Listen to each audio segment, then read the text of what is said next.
Hello. Ramzan কিতনা পরিস্থিতি আচ্ছা, তোর পোলা আমার কাছে। তাহলে তুই আমাদের 20 লাখ টাকা দে, আমি পয়সা কিছু নিয়ে দিই। কারণ আমার পোলা যে তোর কাছে।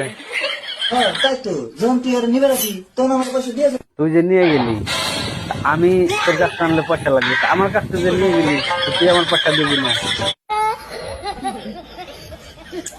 আরে আমি টিয়া দিই মুখে।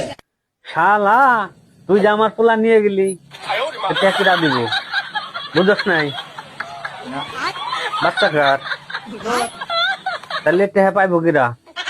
তুই পাবি না। এখন বুঝছা? না না, এরকম করতে হবে না। আমার বাচ্চার বদলে টিয়া লাগবে। তাহলে বাচ্চা যার কাছে আছে সে দিব টেহা, বাচ্চা কার কাছে? আমার কাছে তাহলে দে টেহা। ভাই আমি কিতনা বার টিয়া আমি পাবো। তুই বাচ্চা জন্ম দে, তোর বাচ্চা যেদিনকে কিডন্যাপ হবো সেদিনকে তুইও পাবি।